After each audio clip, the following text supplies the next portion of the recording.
Hello, welcome back to this lecture on variational autoencoder. And the last video we derived the expression of the variational autoencoder loss, and we saw that the loss is given or is the sum of two terms. And as we said, it is the first term is a reconstruction term where we reconstruct the output from the input by minimizing the square error distance. And also we saw that instead of just regularizing with the term that we select ourselves, in the case of the variational autoencoder, this second term here is a regularization term. And then we were able to derive it from scratch. So again, to refresh your memory, so this is the variational autoencoder. We have an input. We would like to reconstruct it as close as possible to the input. But then in the case of the variational autoencoder, we don't learn a fixed, if you want a distribution with variance, zero variance, and a certain mean, or just if instead of having Z1, Z2, Z3 exact number, deterministic numbers. So these are the Z. Our Z is our latent variable Z is probabilistic, meaning that it follows a certain distribution, mostly a Gaussian, and it has a certain mean and variance. So we, in the case of the variational autoencoder, we not only minimize the reconstruction error, but then we make sure that the distribution Q is as close as possible to this P theta Z. P theta Z that we, P phi Z, and then so you feed, so you have an input, you feed it to your autoencoder that would map to a certain latent vector, and then you feed this latent, or you sample from this latent vector to reconstruct your output.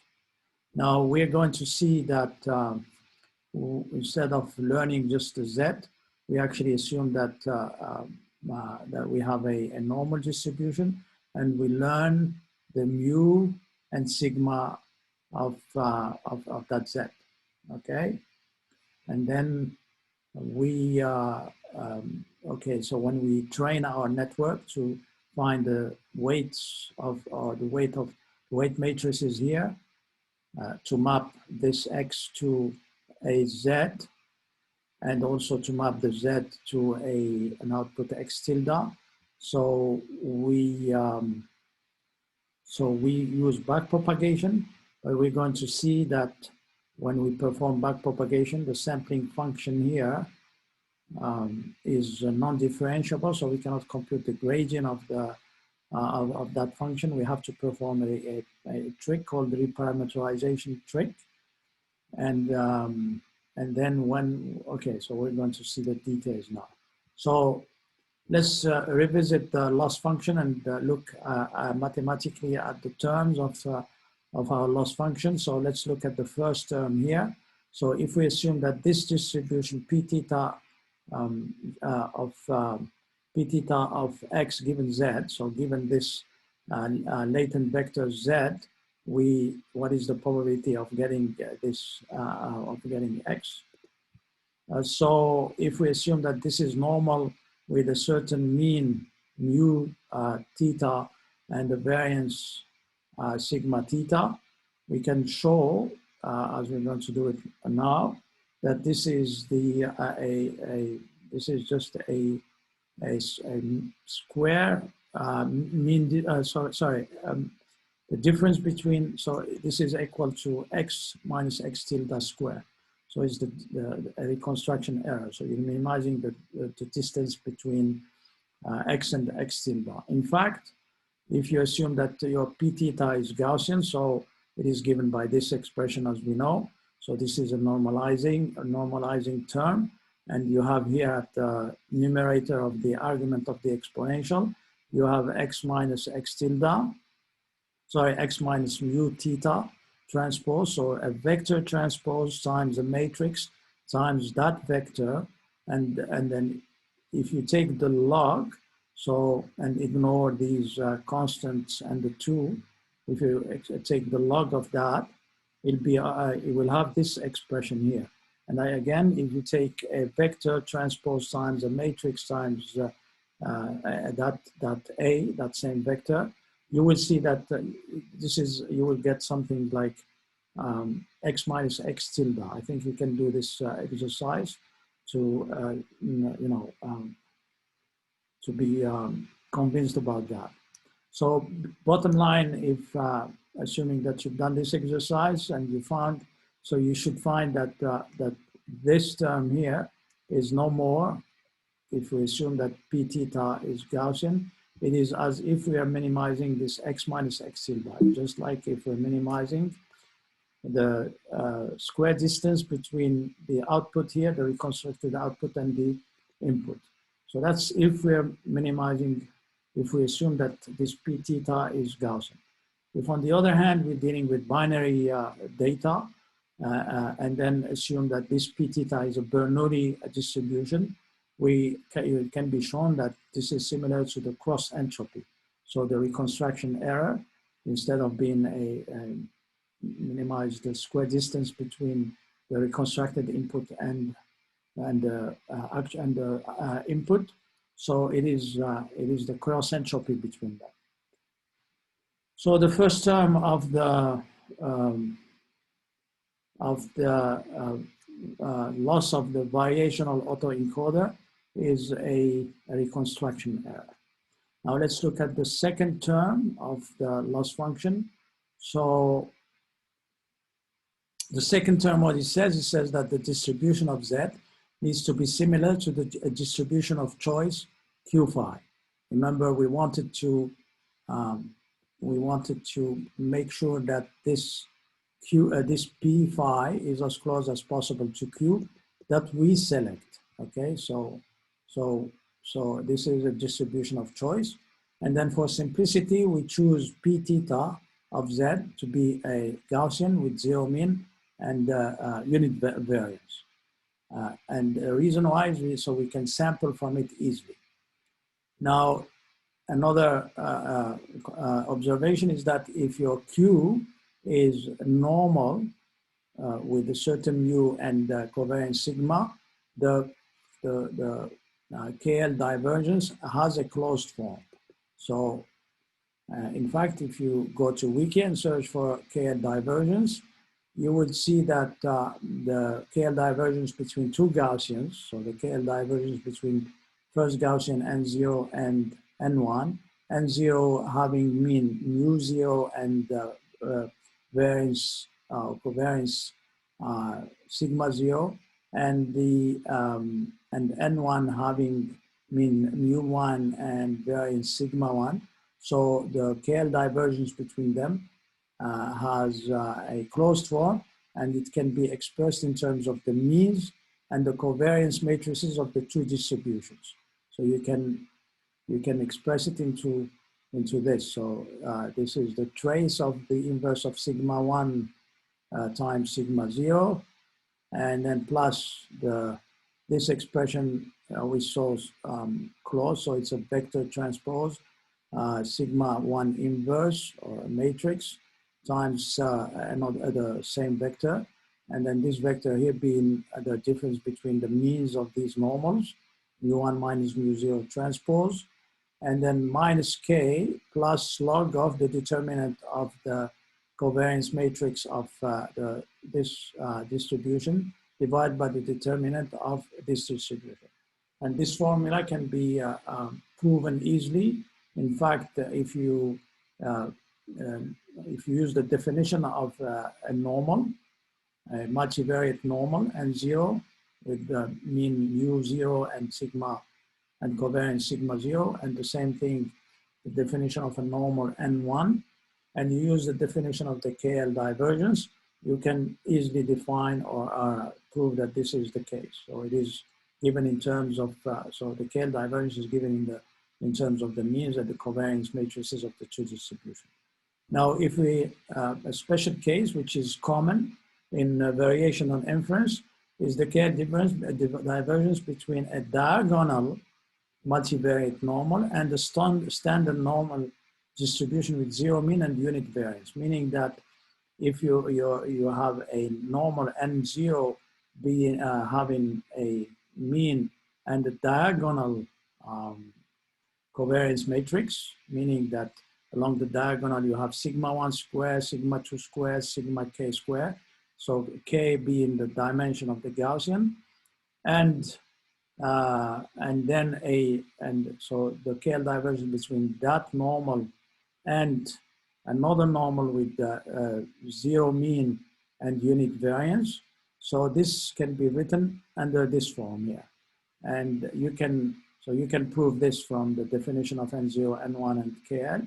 You can prove this by just replacing this. This is a special case of this. So you will be 1/2 of sigma from 1 to k and sigma I square plus mu I square minus 1 minus log of sigma I square. Okay? So if in this case, so this is a reconstruction error, and then we have the KL divergence between these two, which is in closed form given by this formula here. So all we need to learn is this mu and sigma, okay? So we need to learn, so instead of just having a latent vector here with a certain distribution, we assume that our latent vector Z is given by, follows a certain normal distribution, and each entry of that vector has a certain mean and a certain variance, okay? If that variance is equal to 0, so you can see that you go back to the standard autoencoder. And so now what we can do is we are going to learn the mu, the sigma, and the Z. And so again, we have an input, a data set, an input from there. We feed it to our autoencoder, okay? And initially, so we initialize these weights. We feed it from here. We reconstruct the Z. And then we sample from that Z to feed it again to the decoder. And then we get an output, and then we reconstructed reconstruction of this input here. And then we look at the error between the reconstructed output and the input. We feed that error here to adjust our weights. But then we're going to see now that because this sampling function is non-differentiable, we cannot do backpropagation unless we find a trick or a solution to that. And this trick actually is called the reparameterization trick.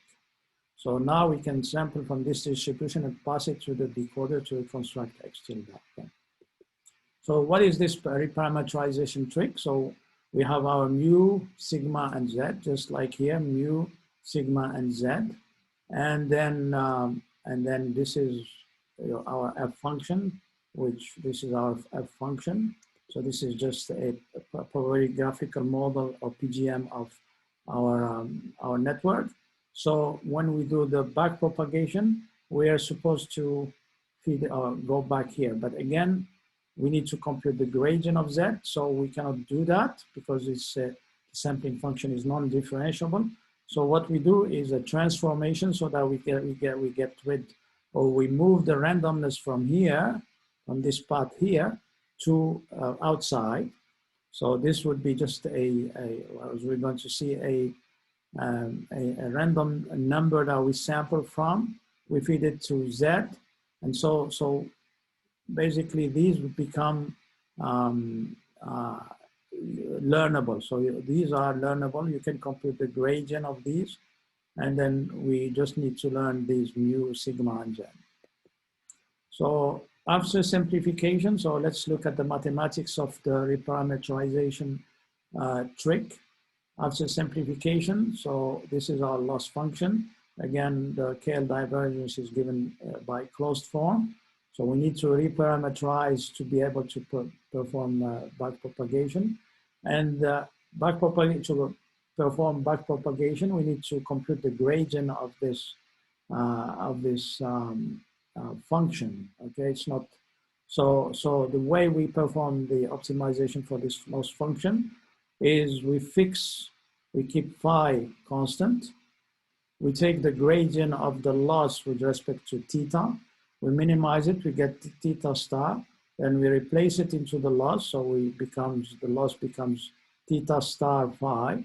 And then we compute the gradient of the loss of this loss with respect to phi, then get phi star, then repeat the same process again on the, so repeat the first time the process on L loss theta star phi star, and repeat the same process a number of times.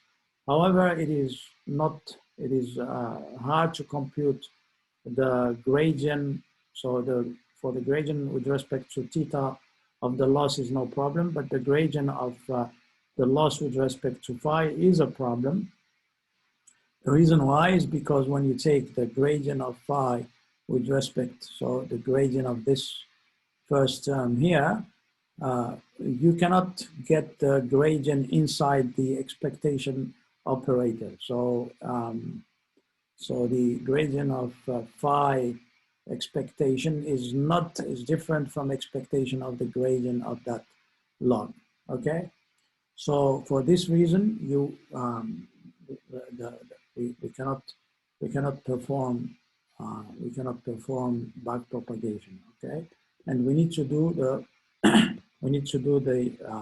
this trick here, the reparameterization trick.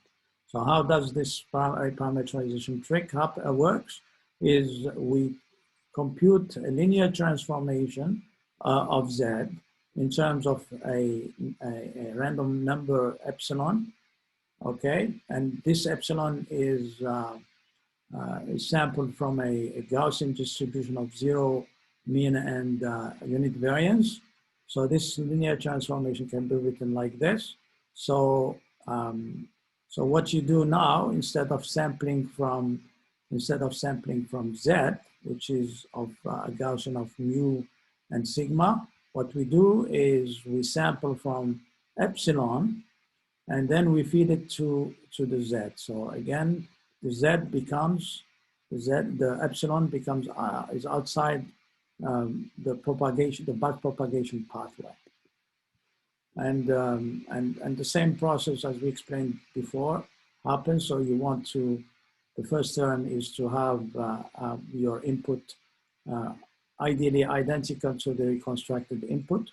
You have your probabilistic encoder, and then the latent vector Z, and the probabilistic decoder.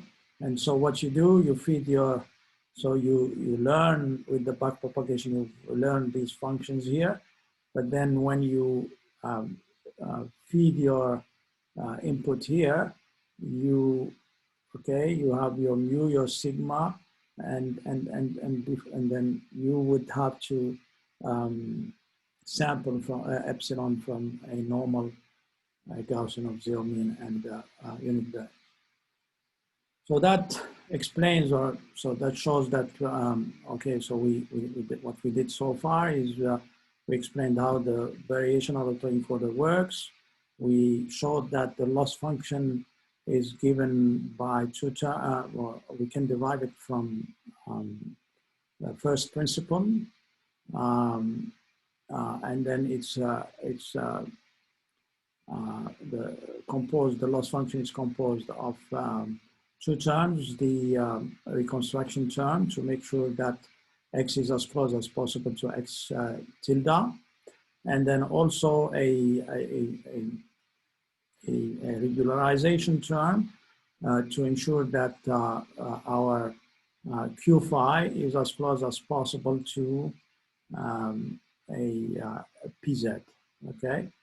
So we minimize this Kullback divergence function. And we've shown with the reparameterization trick that we are able to perform back propagation for the variational autoencoder. Now, what is the, so one use is to find a latent variable and use it maybe for just like the autoencoder or the standard autoencoder for classification and so on. But the most important use of the variational autoencoder is the degenerative network as a generative model.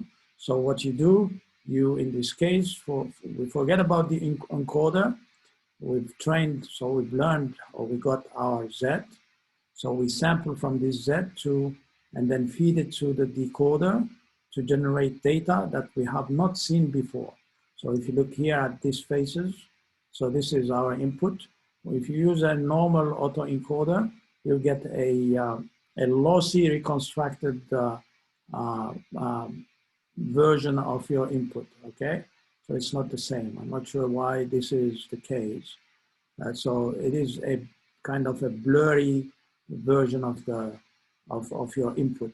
But then with the variational autoencoder, because of this probabilistic nature of our Z from which we sample, we can generate faces which are a combination, if you want, of all the ones that we used in the training. And we get, so this reconstruction of this would not be the same as you know, it'd be something that, you know, it'd be faces which have not been used during the training, okay? Which combines all the features from the training set to generate new faces of people who don't exist actually. Now you can see that these variational autoencoder gives you the blurry images, and that's why the generative adversarial network, the GAN, has had more popularity because it generates also input data or outputs that you haven't seen before, but with good clarity. And so these are some of the references that you can look at. And some of the papers in the archive, for example, tutorial on variational autoencoder, some of the YouTube videos, and some blogs as well. And that's it. Thank you very much.